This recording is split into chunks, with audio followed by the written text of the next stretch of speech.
Black Lives Matter-backed Democrat candidate sentenced to 22 months in prison for wire fraud. Well, that's not good. That is not good at all. What are we going to do about this? We're going to talk about it. Let's jump on in. Let's see what we've got going on. Hey, thanks for being here. Best way you can support me is to share the content. Hit the like button, hit the subscribe button. We've also got reasonabletv.com. We have got a bunch of member content. We're releasing probably about 2 videos a week, content you won't find anywhere else. Let's take a look. Let's just take a look at, something you might find interesting. According to police, armed robber taken down by patrons before officers arrived. Vigilante bar patrons beat down armed robber in Northeast Portland. Worked over suspect in hospital. I know you want to see that. reasonabletv.com. Thank you. A former Democratic candidate supported by Black Lives Matter has been sentenced to 22 months in prison. If you're doing some white collar crime and you get 22 months, yeah, what do you got going on there? Not good. Not good at all. Carter Peterson, a former Louisiana Democratic Party leader and state senator, received the verdict Wednesday after pleading guilty to charges of wire fraud involving more than $140,000 in campaign and party funds referred to external individuals and companies, and the money used for personal expenses, including gambling.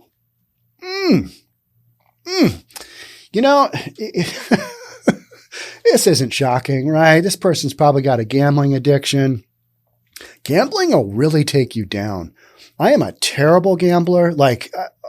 I'm atrocious. I can't even guess 50-50 odds very well. You know what I mean? And I always know the house is stacked against me. My friends who own businesses, one friend that owns businesses where, doing the scratch off tickets or whatever. And he's like nicely trying to tell his patrons, hey, you know what? I'm the dude that's going to make money here. Unfortunately, it's not, trying to tell his really hammered patrons who are asking, which one should I scratch off? And he's like, it doesn't really matter. I'm going to win because he's the house, right? Guys make a lot of money on those pull tabs. Those pull tabs are crazy. Yeah. I mean, thousands a day. I mean, it's wild in a big enough environment. So, the house always wins. In this case, somebody used campaign funds and they did a little gambling. Kind of reminds me of, our fine young lady down in Oregon who is the Commissioner Hardesty. And she was found gambling in a casino, which is her prerogative, her right. But she had $16,000 worth of outstanding credit card debt to, I believe it was the Bank of America that she defaulted on in 2 different accounts. And then she didn't even show up to her court cases and literally said, I didn't know I needed to show up. Well, that's how you get a default judgment against you. You at least gotta show up. So you can explain your side to the judge. And if you don't have an attorney, okay, still show up. It's best to have an attorney if you can't afford one, if you're down that much money. But my question was, okay, so you are the city commissioner of Portland and you're a big, big proponent of Black Lives Matter. And, you're running the budget of a big city and you can't figure out how to get out from under $16,000 worth of credit card debt. And there's photos of you in a casino and you make $127,000. I don't know what it was. Fair amount of money.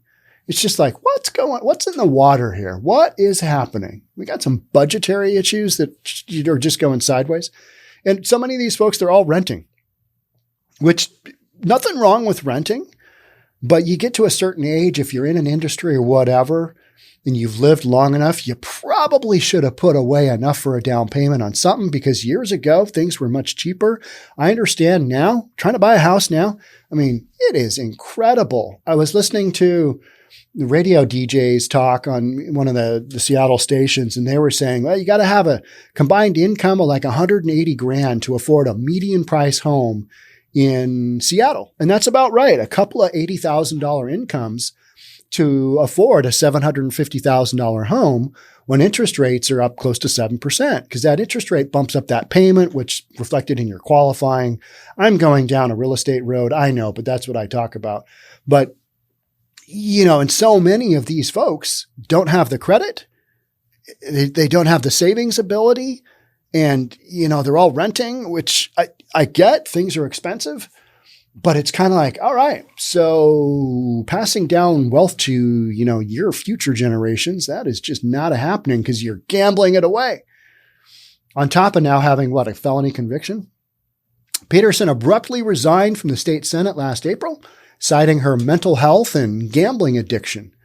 She was arraigned in federal court a month later on a charge of wire fraud. So that's how she sent out the money. They always get you on wire fraud, don't they? She's the only Black Lives Matter-backed candidate accused of wire fraud program affecting campaign and party funds. Carter Peterson, a former leader of the Louisiana Democratic Party, received a 22-month sentence for a wire fraud scheme. Is this surprising? I mean, we had lawsuits back and forth on the whole Black Lives Matter deal, didn't we? We did. Yeah. I mean, the grassroots was, they filed a guy at Grassroots filed a $10 million against corporate, or corporate file. They're just trying to gain control. Who's got control of Black Lives Matter? Nobody knows.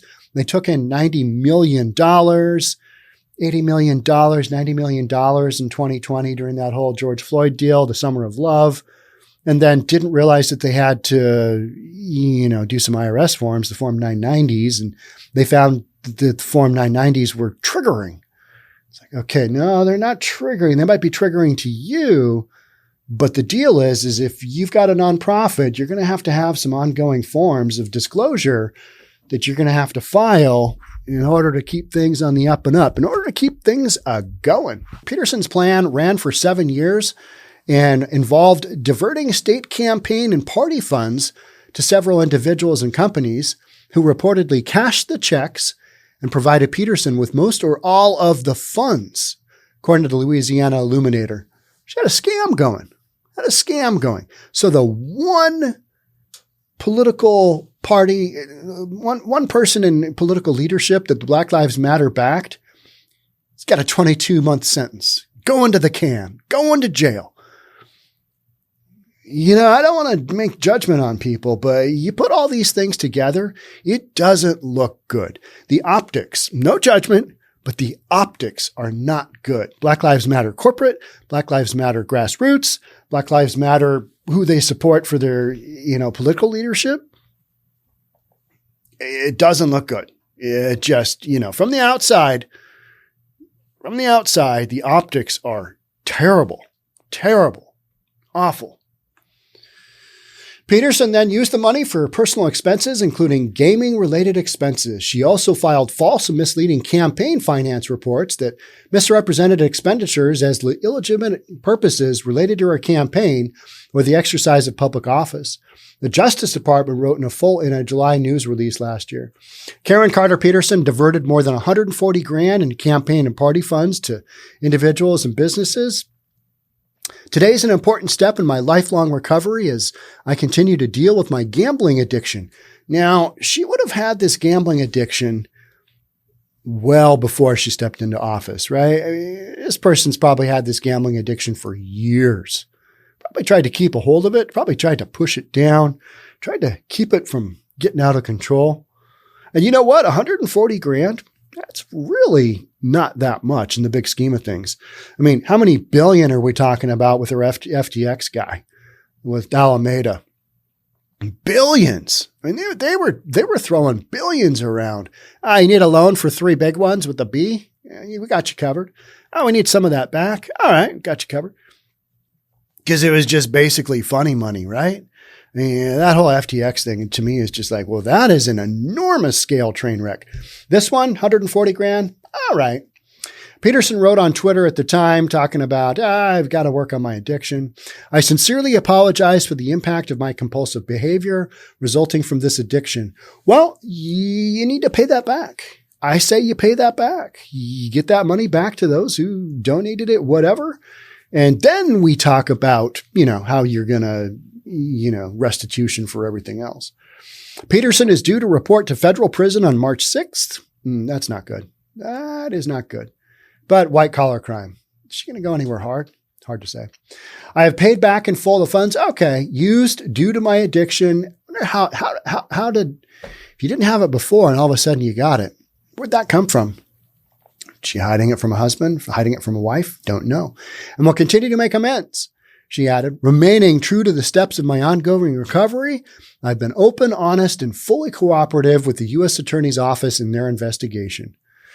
Peterson, meanwhile, is the only federal candidate to have Black Lives Matter endorsement since January 20 of 21. I don't do these podcasts just to rail on Black Lives Matter just because, but because I feel like not doing them is kind of a disservice because people don't really know what they're getting into. And you can say, all right, you got the movement over here and you've got the entities over here. Well, the entities that oversee the movement, the entities themselves have had one legal issue after another, one after another, after another, after. You've continually got some kind of lawsuit going. I mean, it's just this kind of stuff. Just one issue after another. The optics, they don't look good. Meaning you put all this together and like, oh, yeah, well, might want to stay away from Black Lives Matter. The Black Lives Matter PAC, a committee affiliated with the Black Lives Matter Global Network Foundation, raised more than $100,000 in independent spending in July of 2021 to support their failed attempt to enter Congress and Louisiana's Second Circuit. This is how federal records were reviewed by Fox News Digital Show. Peterson is due to report to federal prison on March 6, according to NOLA.com. Wild stuff, and yet not totally unexpected, right? Not totally unexpected. Because I think what it comes down to is you've got these entities that have people that believe in their cause. Whether you want to, go down the whole Black Lives Matter, I think it's been wildly tainted from the standpoint of all this, political stuff going on or judicial stuff or money stuff going on that's really put a bad spin on Black Lives Matter. You've got that.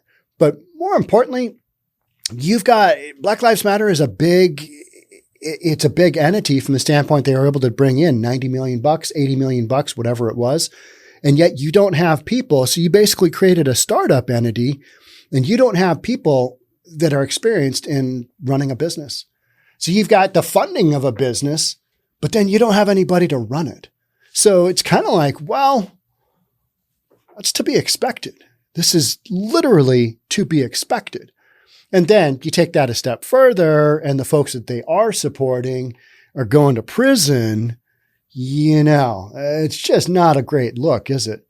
No, it's just kind of one of those things where I hate to say I told you so, but if you don't have a firm foundation for your business, you've got to have people that you can count on. You got to have people that aren't doing illegal stuff, not paying your taxes or not paying enough in taxes. That is one thing, but diverting funds and going down these roads, let's talk about Hunter Biden. He's having another investigation over $30,000, I think it was, in unpaid taxes. It's like, okay, yeah, let's just get this investigation over with. Let's just take a look-see at everything that's going on in the laptop. Let's just, 10% for the big guy. Let's dial all that in and let's just see what that looks like. And those are the preliminary things that are happening right now. The other main issue is, what is Joe Biden doing? Basically having this open discussion with Peter Doocy. Peter Doocy's like, what? Why would you do that? It's almost like Peter Doocy was talking to one of his children, wasn't it? He was just like, he was so incredulous. And it was such a great moment. That clip is out there. And I watched it a couple of times like last night. I forget exactly what he said, but it was kind of along the lines of, what are you thinking about there? And Joe Biden is, but it's okay. The documents were locked away with my vet. I mean, he wants to be a working man. He's got what, $100,000 vet, 150. I don't know how much it is. I don't even know what year it is. But those vets, man, there's some classic cars, especially some of those big block engines. Oh, those things just roared. Give me and they were all fiberglass bodies, except maybe some of the early ones. I can't remember how'd that work. Something along those lines. That's why, big engine, fiberglass body that was light. It just roared. That was like, when I was growing up, that was like the epitome. When you saw a guy my age in his 50s driving a vet, you knew that he had recently gotten a divorce. He's working on hair implants and he's got a new girlfriend. You knew that was the case because that guy was having a midlife crisis and he's going to make himself feel better with a Corvette. To each their own. It's all right. I mean, whatever floats your boat. But, Sleepy Joe's got a Corvette, but not only does he have that, he's got a bunch of top secret documents in there too. I just don't really care. When I think about the top secret documents, it's like, okay, they're from how long ago? They're top secret documents from when he was a vice president, and the top secret documents that Trump had were from his, into his presidency. Any which way, they're all a couple of years old, right? Now they shouldn't have them, but it sounds like that's pretty common. So what are we getting worked up about? I mean, do you really, what do you think Trump's going to do with these documents? What do you think Biden's going to do with these documents? I don't know. I just don't really care. The stuff on the laptop, 10% for the big guy, Hunter Biden making $1 million, $83,000 a month for sitting on a board of directors that in a country he doesn't speak their language. Ukraine. That's the stuff that I'm interested in. The whole Twitter with suppressing the Hunter Biden story, these documents, it feels like these documents, and I know I've gone off a tangent, but it's an important tangent. I feel like these documents, and with Merrick Garland and Garrett, I can't remember, the Attorney General, whatever his name is. I should know that. And I do, somewhere in the recesses of my brain. Merrick Garland, I believe. And he's doing an investigation. And you're kind of like, what is going on here? Because that's your boy. That's your boy. Are we out with Joe Biden? Is he not going to run again, even though he said he will? What's going on here? That does seem like it's going down that direction, right? But corporate, for Black Lives Matter, what is left of them? We had that whole house. You remember the house deal? They bought a $5.7 million home that had somehow been flipped with the title transfer. Well, we wanted to put it into a corporation, but we didn't want anybody to find out. This was supposed to be on the down low. We were told that we'd be able to keep the purchase of this mansion under wraps. And, they couldn't. It came out and they're like, well, it's going to be a safe house or a content creation home. And it was either 3-point-something million or 5.7 million, however you looked at it. Just a big old house. So they're either going to have people living in there that are going to be hunkered down because they're on the run from people persecuting them. That's literally, or they're going to have, which requires massive amounts of safety, or they're going to do content creation, which is they've got a bunch of YouTubers in there creating videos all day long, which is pretty common. I mean, it's, it might sound wacky, but you put, half a dozen people in a house and they rent and they collaborate with each other. They've got big accounts. Yeah, it's no weirder than having a live stream, go out to you guys and me sitting around in my office and drinking water. All right. So that's about it for me on this one. One more piece of the puzzle on Black Lives Matter, not directly related to Black Lives Matter, but it's not a good reflection either, right? It's the one political candidate they backed, and they're like, oh, yeah, going to prison. Not a good look. Not a good look. All right, that's it for me. Thanks so much for attending. Thanks so much for supporting. Hit that like button, share the content. That's the best way to support me.